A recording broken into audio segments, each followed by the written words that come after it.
You know, I didn't ever, I think, really expect to get published. So it was really gratifying when John Master Press came knocking and said, "Yes, we'll take you on." Originally, I kind of self-published that work and just sort of left it at that. And I sent it off in the faintest of hopes, and before I knew it, there they were, and they're giving me the opportunity to get out there properly, which I will always be very humbled by and very grateful for.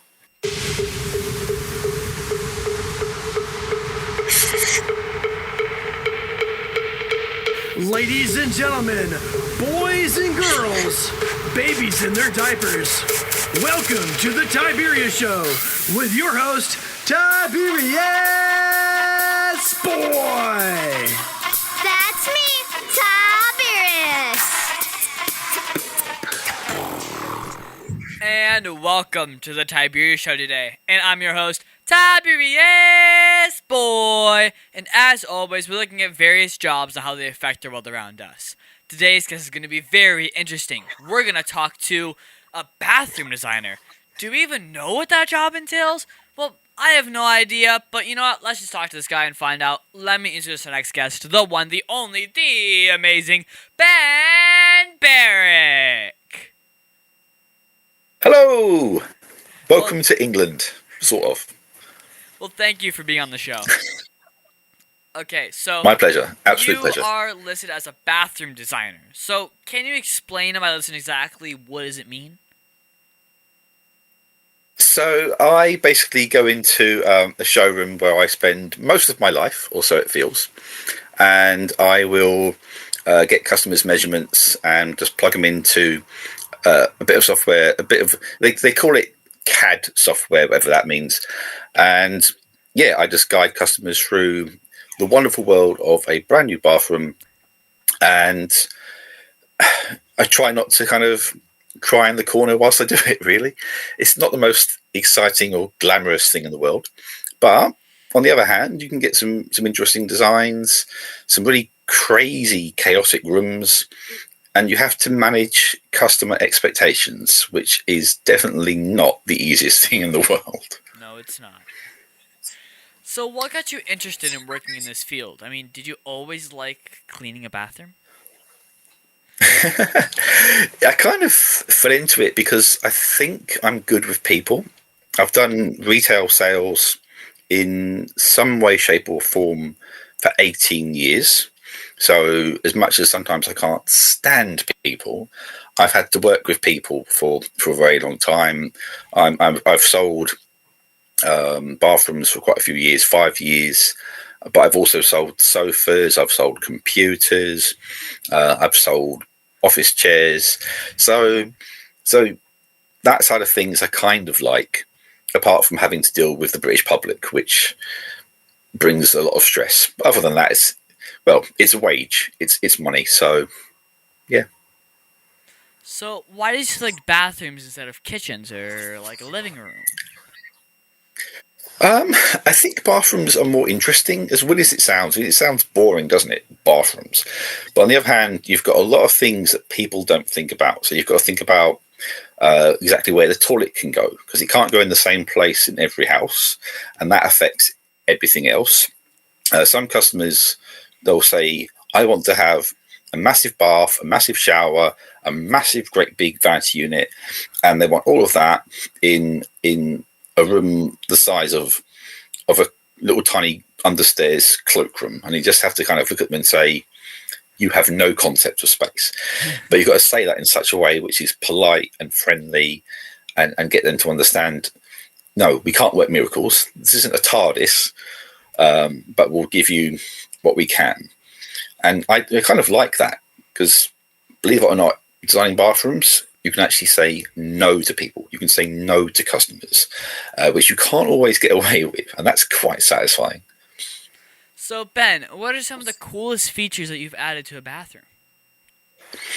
So on occasion, we'll add in what we call a wet room, which is, I think wet rooms are great. Rather than having a shower tray, which you normally see in hotels and everything. You've got this beautiful tiled floor. You won't even have a bit of glass. You'll just have a little tiny hidden grate in the corner. Everything is open planned. You'll have this huge, ornate, elaborate shower system on the wall. You might even have body jets in it. So if you're really inclined, we can't do that here in England very often because our water pressure is rubbish. But you can put up these body jets and you can just basically soak yourself right through to the bone, which is paradise. And I love being able to give customers something like that. So have you ever made a secret bathroom? Not exactly. I have practiced designing bathrooms using my own bathroom as a template, and I have fantasized about all the things I'd love to do. Unfortunately, we rent our home, so we have to get permission to make changes, and there's no way they'd approve some of the very elaborate, very fancy changes I would make. But you never know. One day, if I have the money, I would definitely redesign my bathroom, and I would have the most ridiculous luxury bathroom you could possibly imagine. So what is the most fun part about your job? I think the most fun part is when they pay me. But no, in seriousness, it is nice when you get a customer, and if the customer is nice, and some of them are, and you can help them to get exactly what they want.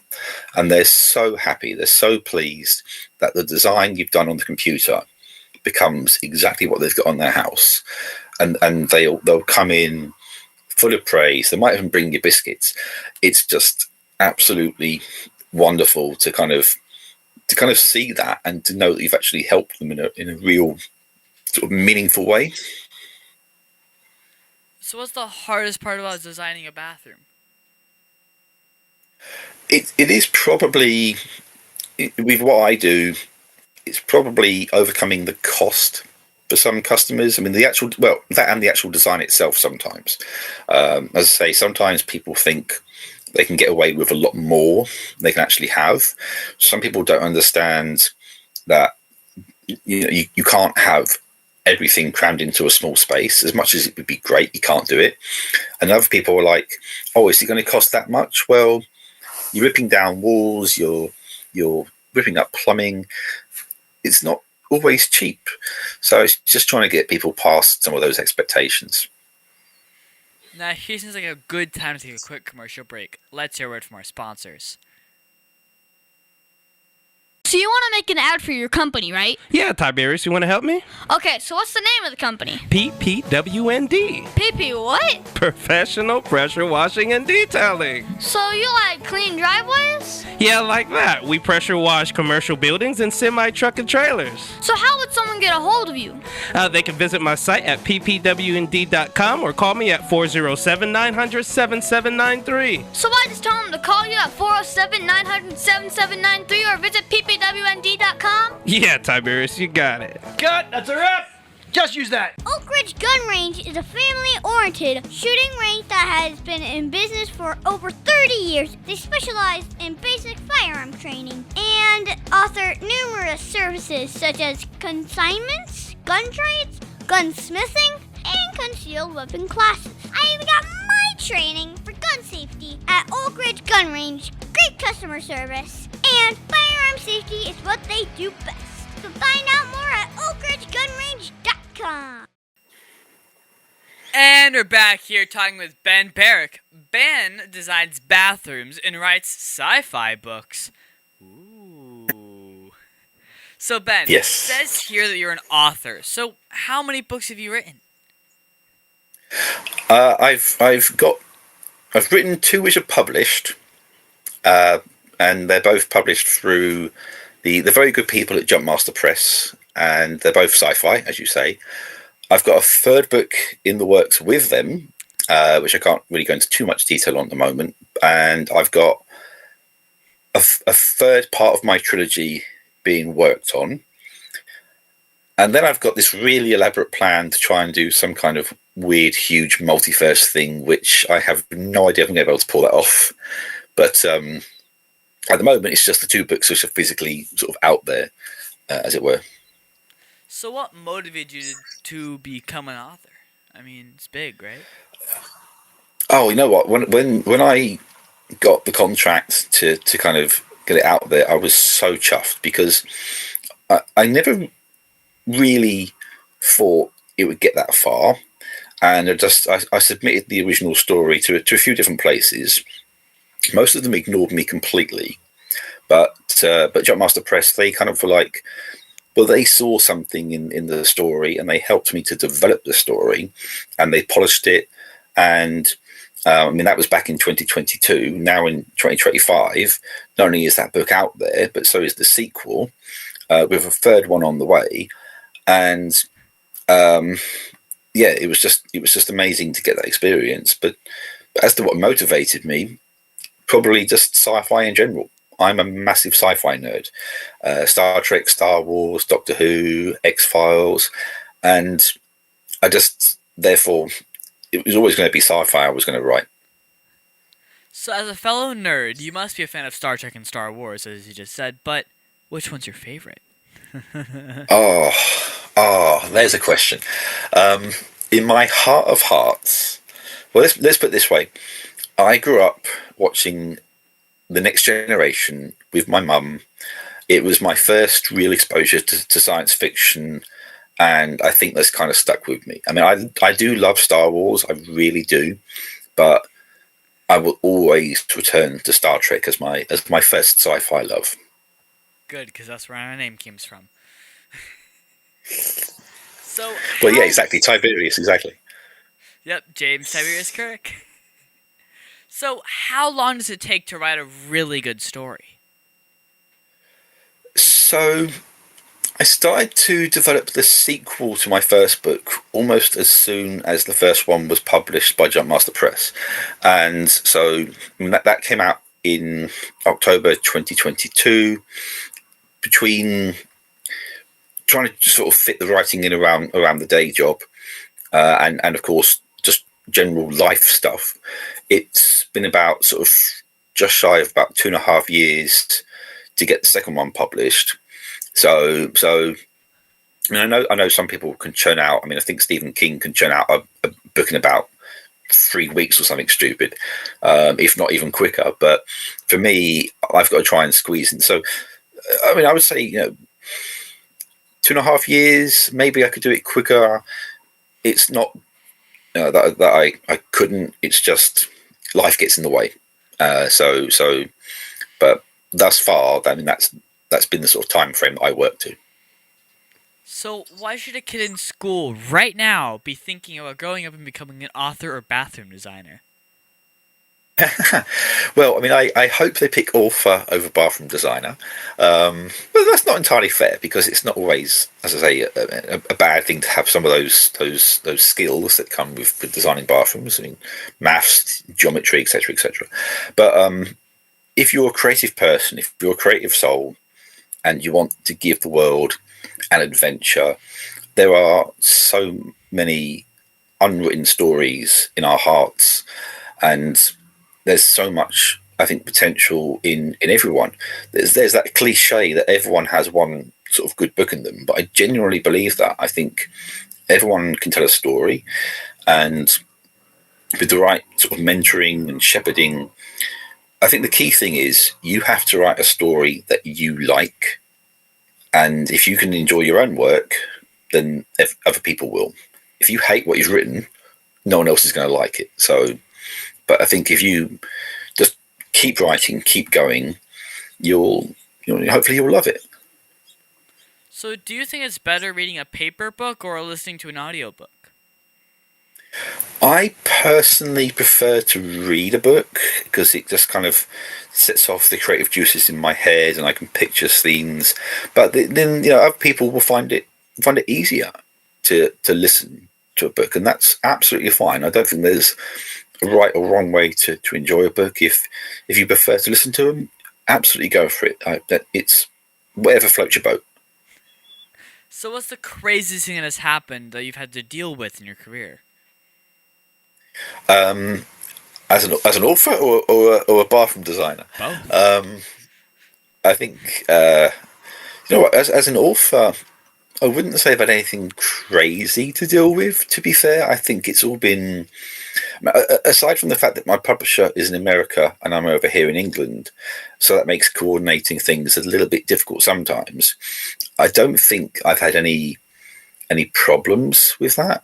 As a retail employee dealing with the public, I've had many interesting experiences with angry people, with unreasonable people, with just complete weirdos. But and that's probably the most unique and challenging part. Anything where you're face to face with the public, you never know. 99% of people are fine. There's always someone who will do something you don't expect, and you can't even get angry with them. You just have to sit there and just look shocked. That's retail. So what is one cool fact about being an author that kids might not know? Well, I think you get to set your own hours, and I think that there's nothing quite like seeing your name in print. And even like if you're, with me, it's sort of predominantly sold through websites, but even so, you go on to the publisher's website, you go on to Amazon, for example, and you can see your name on there with a book that's out there for the world to see. That's both really gratifying, but also quite humbling, and I think that's a wonderful thing to aspire to. So Ben, what is the most misunderstood part about your work? Oh, good question. So, I think a lot of people probably assume that that authors are slightly psychotic because you'll Google things that, well, again, just to go back to Stephen King, you think about all the ways he's probably Googled, how can I kill someone using this, this, and this? And it occurred to me, I've done that. I actually even sent an email to the British Transport Police because I had an idea for a story and I didn't know what happens. I didn't know the lines of jurisdiction. So it was basically like, if someone is murdered in a train station, who takes responsibility for that? And they're probably thinking, why is he asking me that? What is this guy planning? So I'm probably on a watch list somewhere. But I just, for the sake of accuracy for my story, needed to know. Huh. That's pretty good. Okay. So, who can you say has helped or inspired you the most? Oh, so there's the obvious ones, isn't there? There's mum and dad, there's my wife and daughter. They are constant sources of regular inspiration, shall we say. Then there are the people at the publishers who've helped to mentor me to get the book where it needs to be. I've read a lot of sci-fi down the years from various authors. Peter Hamilton is an author whose work has been fantastic. John Scalzi, no idea if I'm pronouncing that right at all, has written some great books I've enjoyed. David Webber, who wrote the Honorverse series, great books, really enjoyed those. And well, even as a kid, I used to read Roald Dahl books like The Charlie and the Chocolate Factory and that kind of thing. Again, lots of creativity, which has definitely sort of struck a chord with me. So, what is the best advice that you've ever received, and who gave you that advice? That's a very good question because in terms of writing, I don't know who exactly said it, but I was basically sort of told, if you get stuck with a story or an idea, keep writing, but maybe write a different story or a different idea. Because if you just stop, then restarting is really hard. In terms of, so we say, the day job, I was once told by someone that if you get into a situation where you have to shout at colleagues or staff to get a point across, that you've already lost control of the situation. So you have to try and always be sort of calm and in control, and people will respect you more than if you start sort of shouting and screaming, and that's very much sort of stuck with me. So what message do you tell children all over the world about doing the work that you do? What would I tell them? What would I tell the children around the world? Don't do drugs. Um, that's definitely a strong message. Pretty big. I would tell them be yourselves, be authentic. People might sometimes be judgmental if you're, particularly if you're a sci-fi or fantasy nerd. There was a point where I hated and resented that label as a kid. You kind of felt like an outcast a little bit, but now I wear it with pride, and I've got tattoos that speak to how much I wear my geekiness with pride. So, don't let the naysayers grind you down. Be who you are, unless of course you are a psycho murderer. Don't be that, please. But otherwise, just be yourself, and trust yourself. Trust that you are a good person, and that people are rooting for you. Well, on that note, let's take a quick break to pay some bills. The Tiberius Show would like to thank one of their dedicated sponsors, Custom Designs Orlando. These guys are on Mills Avenue and do all sorts of stuff, ranging from photo ID badges, engraved signs, custom braille ADA signs, vinyl lettering to trophies and awards. The cool part about Custom Designs is they can ship products all over the United States. You can reach them at 407-898-0373 and tell them that Tiberius sent you. Over 40 years, Lighthouse Central Florida has provided education, independent life skills, and job training to thousands of Central Floridians who live with blindness or any degree of vision loss. Whether it's picking out clothes in the morning or just moving around your community and serving Orange, Seminole, and Osceola counties, contact Lighthouse Central Florida at 407-898-2483 or visit them online at lighthousecfl.org. And we are back with Ben Berwick, bathroom designer, author, Disney fan. Wait, what? Well, I live in Orlando, right next to Disney. So tell me, how did you become such a big fan? Oh, so my love of Disney probably goes back to, again, as a kid, just kind of, one of my earliest memories is watching the original Dumbo. I don't remember exactly how I sort of came to watch that, and some of the older sort of Donald Duck things. I remember the original DuckTales. I'm giving away my age a little bit there, but the thing that really ignited my love of all things Disney, I don't know if you can see my T-shirt very well, but The Lion King is without a doubt the thing that really made me fall in love with Disney, and I've kind of since really enjoyed, and I've got the excuse as well of having got a daughter of my own. I can, when she was small, if we wanted to go see a Disney movie, we had the perfect excuse. Here's a small person that's coming with us. We're not just being really weird as a pair of grown adults sitting in the back of a cinema watching Frozen. We've got a reason. So yeah, I mean, I've actually got probably also see wrong arm. DuckTales tattoo. Wow.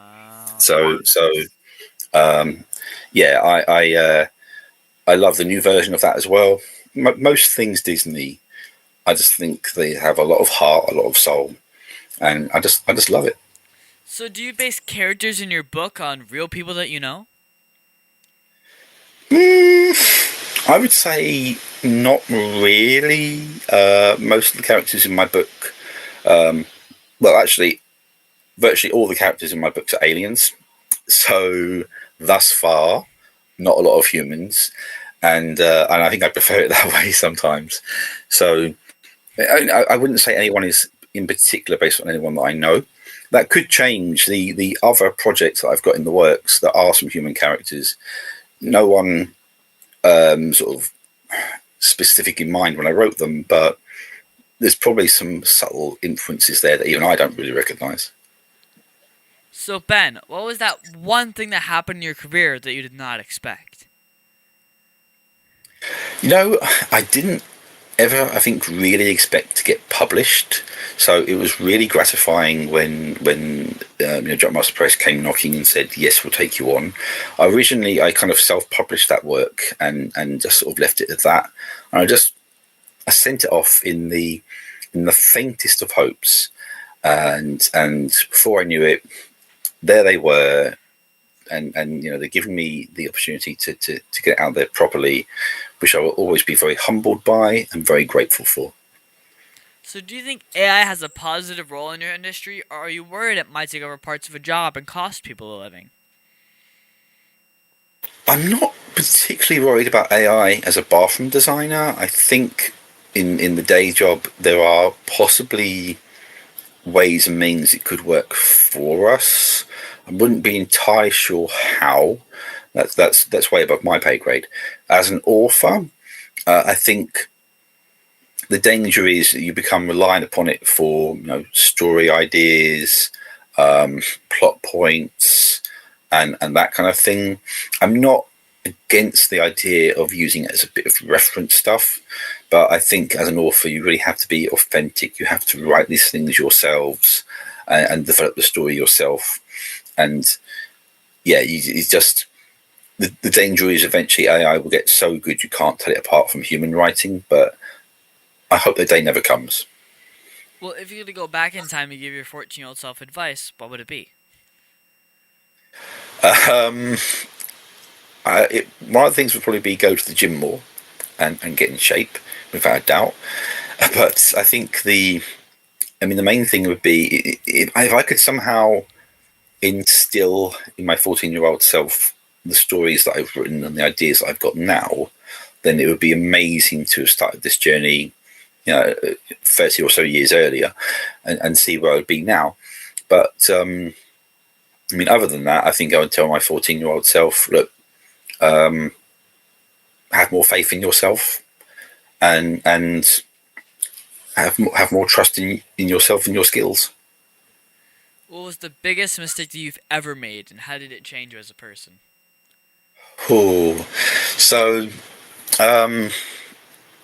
Mistakes. I don't make mistakes. That's not true. I make a lot of mistakes. I think one of the things I guess I regret, I don't know if I think of it as a mistake, but hand on heart, I never learned to drive because, to be fair, in the UK, we can get away with not needing to for the most part. So we can get away with public transport. But there have been occasions where I thought to myself, it would be useful to have that skill. So if I were to go back to being a teenager again, I would make more of an effort to learn and perhaps change that.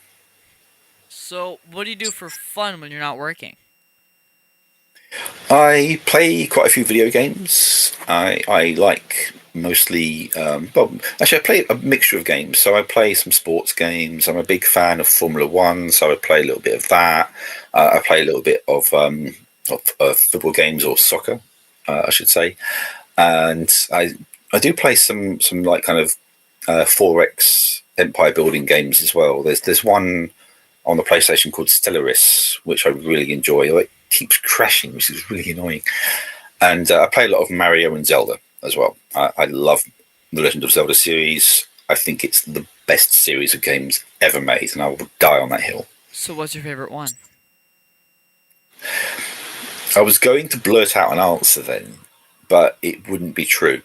Basically, the one that I love the most, in my heart of hearts, ever since I was a kid, is A Link to the Past on the SNES. It might look dated by today's standards, but it's still a brilliant game. Tears of the Kingdom and Breath of the Wild, they run it very, very close, but it has to be A Link to the Past. It goes right back to my earliest days of Nintendo. So, what is your favorite book to read, other than your own? That's a very good question, because there's a few that I've gone back to more than once, and I think that's the best compliment I can pay them. So there's actually a trilogy of books. Well, actually, no, it's actually 5 books by Peter Hamilton. He wrote the Pandora's Star and Judas Unchained are like a duology, and then he wrote another trilogy set hundreds of years later in the same universe called the Void Trilogy. And the layers of creativity and imagination, I envy what goes on in that guy's head. It's so good, so compelling. And even though I know what's coming when I read it, I think to myself, I just wish I could reach into that universe and change that character's fate. Because and I guess that's the mark of a really good author, when you want to change the fate of the characters and you reread it thinking somehow it will change because you love it so much. But so that's definitely one of the highlights for me book-wise. Okay. Now, can you tell me that one story? Remember, this is a kid's show, but that one story, well, that you're not supposed to tell me about. Come on, you can tell me. Ooh, what can I tell you that I'm not supposed to say? Well, I mean, it's not really a secret, I guess, and it's not even that exciting, to be honest with you. But one of the things I do like to do, and I'm going to be doing it this year at a London-based Comic-Con, is do a little bit of cosplay every now and then. And I'm not supposed to do this. My stepdaughter is up in arms. I'm going to do this, but I've got a Scrooge McDuck costume that I'm going to wear in public. And it just so happens that at this particular convention is David Tennant, who of course was Scrooge McDuck. So I might embarrass my entire family and David Tennant, hopefully, possibly, as Scrooge McDuck in full cosplay at this convention. Most embarrassing part will be I'm going to be getting on a train, possibly surrounded by who knows who, dressed as this character. And I walk past where I work in order to get to the train station as well. So my colleagues will see me as Scrooge McDuck. Well, is there anything else you think my listeners should know about you and what you do? Not really. I mean, I think I'm probably generally a very boring person. I will say one thing. I have a small claim to fame, very, very small claim to fame. I'm from the same hometown that Lewis Hamilton, F1 sort of racing driver, is from originally. I didn't know him. I'm a little bit older than he was. I often like to joke that we're very similar, aside from the fact that he's a multi-million-pound Formula One racing superstar, and I've got 2 left feet. Other than that, we're very similar. Well, do you have a Facebook or website for my listeners who want to follow you? Yeah, so my main website is meerkatmusings.co.uk, which I update quite regularly with various different things. There's lots of inane babble on there. There's regular thoughts. I go on rants, and I do talk about my book on there a little bit as well. And that's probably the main place that you will find me online. So what is that one question that you think I forgot to ask you?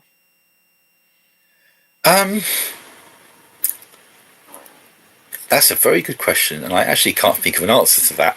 I guess you very kindly didn't ask me what British food is like or what the British weather is like, and I can tell you that the weather here is usually damp. And I would say, well, you know what, I'm actually going to stand by British food and say it's actually pretty decent. But yeah, that's it really. All right. But if you have any questions about Britain, feel free to fire away. Well, thank you so much, Ben, for being my special guest. Can you stick around for Math Corners? I will certainly stick around for Math Corners. And thank you for having me. No problem. Aw, Dad, my computer's slow again and I can't play my games. Call Your Computer Solutions today, and we will scan for viruses and clean that computer up remotely and make it fast again. Our phone number is 407-826-0810. Thanks, Dad. My computer's fast again. Now I can do my homework. Thanks for calling Your Computer Solutions at 407-826-0810.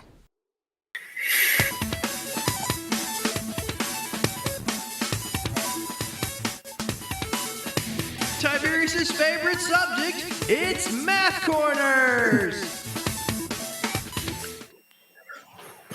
And now it's time for Math Corners. Thank you so much, Ben, for helping me with Math Corners. And today, we're going to do some more multi-step word problems. My dad is always good at finding problems for me to solve. And today, we're going to talk about bathroom designing. Ooh, you might be good at this one. Okay, so You'd like to think so.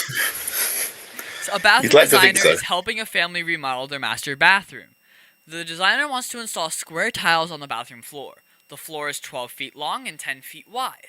She wants to use 1 by 1 foot tiles and add a border of decorative tiles that go all the way around the edge of the floor. How many plain tiles will she need to cover the inside of the floor, not including the border? And how many decorative border tiles will she need? My answer to that would be, I'm going to ask the computer. Good, because today I will be the computer. So, first, this is a real-world problem, because it's important to plan out exactly how many tiles you will need to design and put down a tile floor. So first, you have to determine the total floor area. So 12 feet by 10 feet is 120 square feet. So the tiles are 1 by 1 foot, so that makes the math easy. So, since the border is 1 tile wide around the entire edge, just have to subtract 2 from each side, so 10 by 8, or 80 square feet. So that will be the inner tiles. Now, the border tiles should be the difference. So 120 minus 80 is 40 tiles. So the border is only 40 tiles and the inner floor is 80 tiles. I agree. I trust your maths. So Ben, do you have to figure out how many tiles you need in order, or do you have a program that does it for you? It's a little bit of both, because the computer software will in theory do it, but it's always good to double check what the computer spits out, because it can be wrong. It doesn't factor in things like windows and doors correctly all the time. So it's usually better to just kind of run the numbers yourself as well, and then you're usually there or thereabouts. Well, my teacher said that I would use math every single day. How do you use math with your work? To be fair, we do use it every single day. We use it to calculate tiles. We use it to work out the space between, say, like a bath and a basin unit, and we use that to then sort of work out where everything else sort of needs to go as well. So, in fairness, as much as I hated maths as a kid, I find myself using it in my day job every single day. It's a pretty important skill, to be fair. Well, thank you so much, Ben, for your help with Math Corners. My pleasure.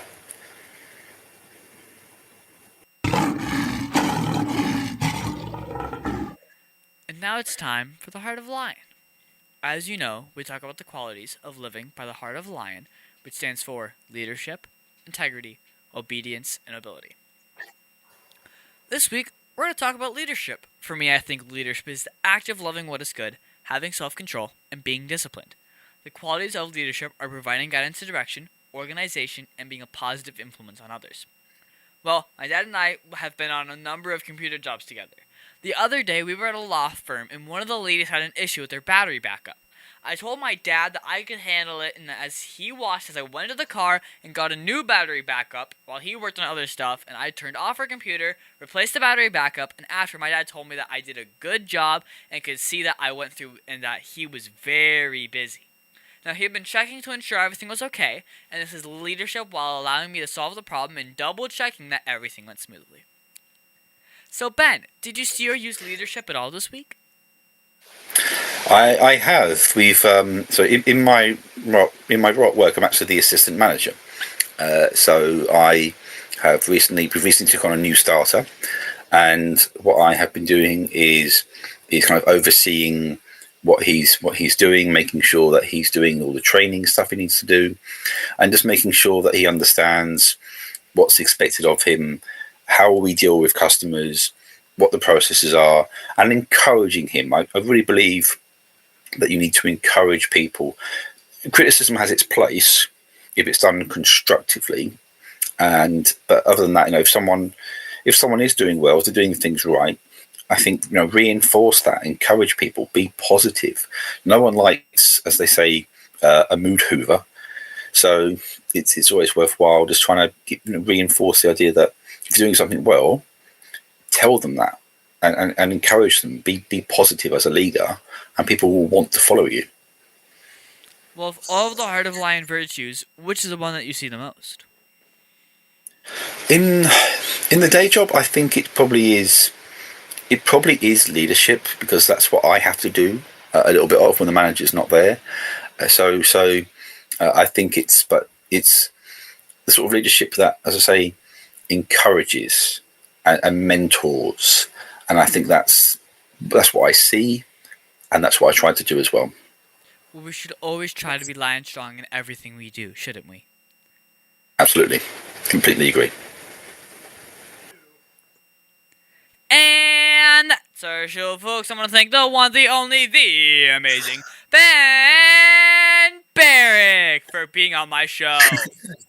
It has been Thank you so very much much fun for having talking to me. you today. I think we learned a lot about your work as a bathroom designer and a published author. It's been an absolute pleasure. Thank you very much for having me on the show. It's been absolutely amazing. Please make sure you subscribe to Tiberius if you're watching. Well, do you mind giving your social media website again? Yeah, absolutely. It's meerkatmusings.co.uk. Check me out. Sweet. Well, also you can find me on Facebook and Instagram at The Tiberius Show, and I would like to thank WWPR 1490 AM, KNT98, Soul Radio 24/7, Easy Way TV, and all the other stations that air my show. And I guess Ben already said to subscribe, so you know what? Please do hit that subscribe button. And now that you've said it, Ben, are you subscribed?